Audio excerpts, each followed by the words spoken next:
Irvingman, Irvingman, watches shows sitting on his can. Tells a story, tells a joke, monetizes cause he's broke. Look out, here comes the Irvingman. Back in season 2, we met a green guy who called himself the Master Technician. He took over a nuclear reactor and hoisted the entire island of Manhattan up in the air, then threatened to drop it if his demands weren't met. Spider-Man defeated him and saved the city. Well, he just got out of jail, and we learned that getting his butt whomped and spending a few years in prison didn't teach him a thing. Relax, my friends. I've been ordered to make some adjustments on the reactor. Here are my credentials.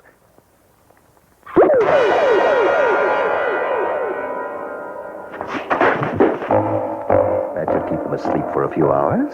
A year and a half after his first appearance, we finally find out what that fancy gun of his does.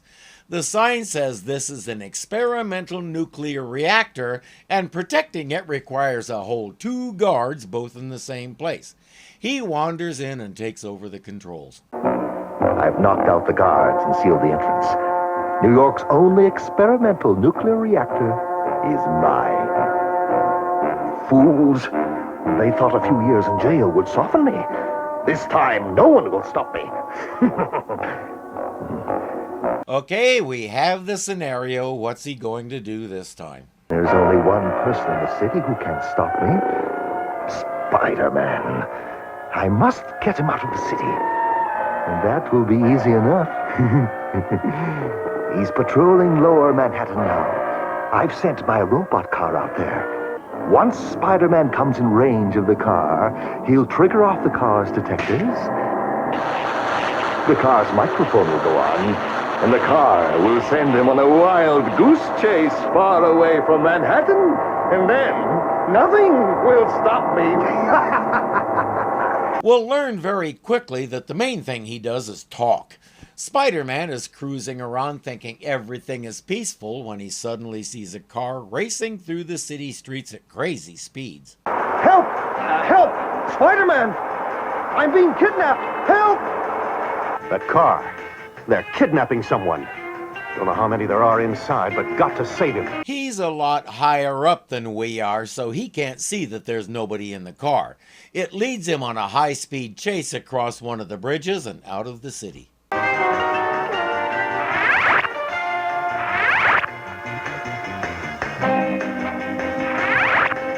In fact, it's going so fast and so crazy, he can't figure out whether to swing this way or that way. Fair warning, the padding is strong in this one. Out in the boonies, the car runs off a cliff and crashes at the bottom. I've done it. The city is defenseless. Spider-Man is too far away to help, and when he finds out, it'll be too late. Nothing can stop me. I, the radiation specialist, shall be king, and Manhattan shall be my kingdom. When he was arrested the first time, the police confiscated all his business cards with the name Master Technician. When he got out, he tried to have more printed, but the printer got the name wrong and put Radiation Specialist instead. Rather than wait for them to be reprinted, he decided just go with it. Radiation. It can do anything. I shall bathe the city with my special radiation. Radiation which will dull the minds of the people, that will make them into robots, obeying any command I give them. See, I keep telling folks that in the 60s radiation was magic. He just said it can do anything, including controlling people's minds. But I must ensure my success. I must close the frontiers of my island. I must isolate it. I must lift it away and make it mine. Again? Yes, he levitates the city just like he did last time. This guy is your basic one-trick pony. If you're thinking that looks familiar, it's lifted wholesale from the Season 2 episode. Get used to it because from here on out, it basically is the Season 2 episode, complete with tons of reused footage. Spider-Man discovers that the car was remote controlled. Well, at least nobody got hurt or worse. I'd been led on a wild goose chase. But why? To keep you out of the city, Spider-Man. That voice, coming from the car radio. It's too bad I can't see your expression, Spider-Man. It should be interesting. Remember me? I am the radiation specialist. He knows you by that name. How? Last time you were the master technician. There is one thing about him that really stands out. This guy is terminally in love with the sound of his own voice. Manhattan is once more mine, and its people are my slaves. There's nothing you could do, Spider-Man. The car served its purpose. It lured you away long enough for me to take command. I have made New York my kingdom. You cannot enter. Don't even bother to try. For even if you did manage to get in, you would find everyone against you. They obey only me now. The only ones left free are those of very strong or very criminal minds. And I shall track them down soon enough. But enough of this idle chatter. I merely wanted you to be aware of your own stupidity. You have met your match, and I have triumphed. Goodbye, Spider-Man. He says enough idle chatter and then keeps chattering. As I said, in love with his own voice. You can bet that after he hung up on Spider-Man, he kept on talking to himself. Spider-Man will get into the city the same way he did before, by transplanting huge chunks of footage from Season 2, Episode 8, so we don't have to do any actual work. That kind of maneuver is the chief characteristic of this whole season. Oh yeah, he'll come up from under the city. The villain is monitoring his every move, and he knows it, but he has to act. When he's within a few blocks of the reactor, old RS Man pushes another button. Hey, what's going on? The specialist. He must have spotted me. I'm not going to make it. Over the past 2 seasons, Spider-Man has spent as much time unconscious on the floor as he has swinging across the city. The crowd wants him, but the police are holding them back. They're all controlled by the radiation.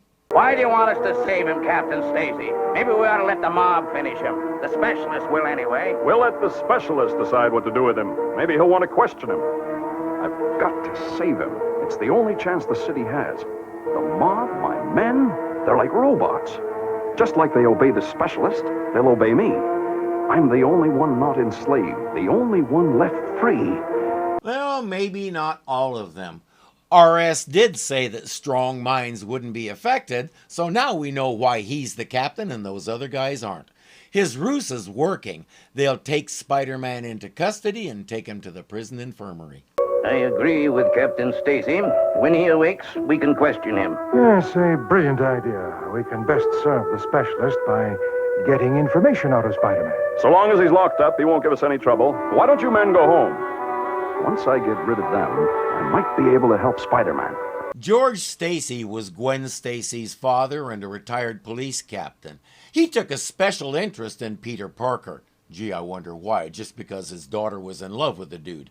Anyway, the two became friends and sort of bonded over their shared interest in Spider-Man. In Amazing Spider-Man number 90, I believe it was, Spidey was fighting Dr. Octopus on top of a roof and a big crowd had gathered below, including Captain Stacy. In the course of the fight, some big chunks of building broke loose and fell toward the crowd. When Captain Stacy ran to save a child from the debris, a big chunk hit him and mortally injured him. With his dying breath, he confessed that he knew Peter was Spider-Man and begged him to take good care of Gwen. A lot of people on the letters page gave Spider-Man what for because he didn't just stay with Stacy and wait for the ambulance. He carried him up to the roof where he and Doc Ock had been fighting. You don't move a victim. It's the best way to cause even more injury. Oh, they ripped him good. It was one of the most heart-wrenching issues of the whole series because they had built the story around Captain Stacy for several issues and basically made him a hero in his own right. Then they killed him off. The cartoon series paid zero attention to any of that. He pops in and out when the convenience fairy taps him with her wand. Gwen? Gwen who? We saw her once. Right now, he's the strong mind that's keeping Spider-Man alive. What happened? Those bars. I've been captured, not mobbed. Judging from what I've overheard, Stacy saved me. That means he's not one of the specialist slaves. He's a free man. I can relax for a few minutes. That's what Captain Stacy had in mind. Rest and recover so you can be ready for what comes next, whatever it might be. But that's not all Stacy is doing. No, Commissioner. Spider-Man is no problem now. Why not wait before telling the specialist that we have him? Wouldn't it be better if we delivered whatever information we could to the specialist all at once, rather than keep bothering him? Good. We won't tell the specialist anything till Spider-Man wakes up. That was smooth. It buys Spider-Man even more time. If he can recover enough strength, he can get out of here. Brad, that guy, he's just what we need. Yeah, I can't believe our luck. That earthquake, whatever it was, knocked down the cell door, and now we're hostage, too. Khan's trying a breakout. Of all the rotten luck. And they've got Captain Stacy. I've got to help Stacy. He saved me. And as the saying goes, one good save deserves another. He may be the only free man in the city. Those Khans, they're not slaves either. What did the specialist say? Warped minds and strong minds wouldn't be affected. No, he said criminal minds, but I suppose it amounts to the same thing. The upshot is there are people who are either too smart or too stupid to be affected. Can I join you boys? Hey, it's Spider-Man. He's trying to break out, too. Let him join us. We can't get out of here ourselves, and besides, if it's a double cross, we got Stacy. Come on, boys, no time to waste. Back at the reactor, RS Man is getting upset. Why haven't my slaves reported to me? I still don't know what has become of Spider-Man. Useless. I will teach them a lesson. I will give the city a taste of darkness. Let them know that I demand respect. It wouldn't occur to him to call them and ask. He's too important for that. And besides, the radiation fried his phone. Ma Bell is going to want him to pay for it. Come on, through the mess hall. Whatever happened to the lights can help us.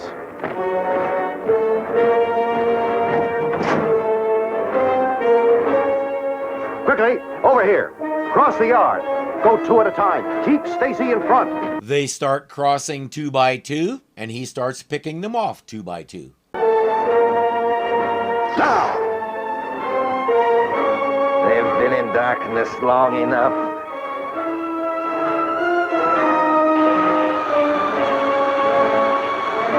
It's a double cross! Oh no, the lights! I think at least part of this is borrowed from another issue. Spider-Man found himself in the middle of an attempted prison break, and they had grabbed Captain Stacy. He started taking them out in a similar way, and when they discovered it, they threatened to kill Stacy if Spider-Man didn't stop. Spidey couldn't think of anything to do but bluff, so he kept beating guys and said, "Do what you want with him, it's no skin off my nose." The Khans believed him and backed off. But Captain Stacy also believed him. It took some doing to convince him that it was all an act. I'm glad they didn't try to recreate that here. Stacy, duck! Are you all right? Yes. Don't waste time on me. Stop the specialist before he discovers the mob didn't get you. That works just as well anyway. He'll go after the specialist all right, but first we have to listen to the specialist talk his head off again and watch Spider-Man swing over, under, around, and through the city to get to the reactor. He's here. And now...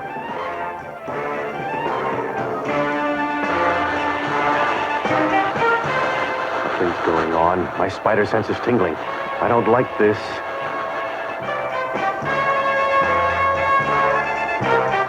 If that looks familiar, hang on. Welcome, Spider-Man.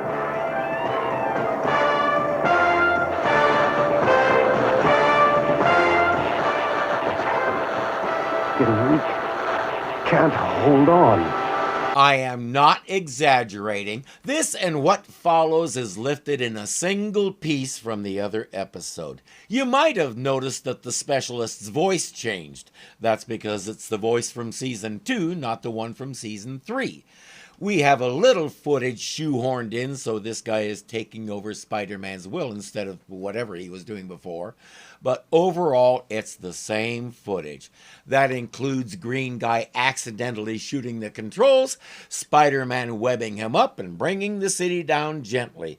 There's nothing I can say about any of it that I didn't already say back then, so commenting on it would be redundant all over again.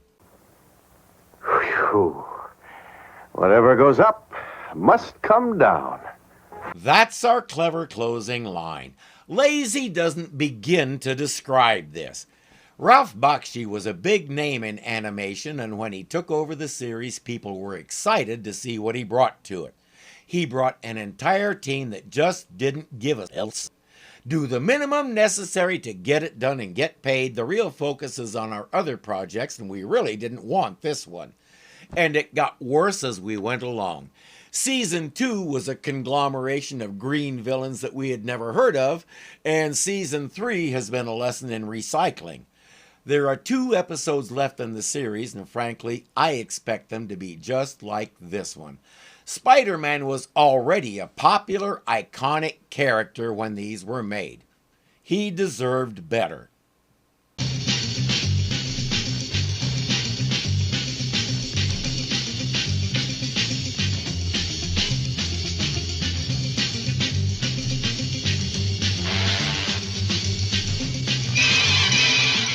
We learned that getting...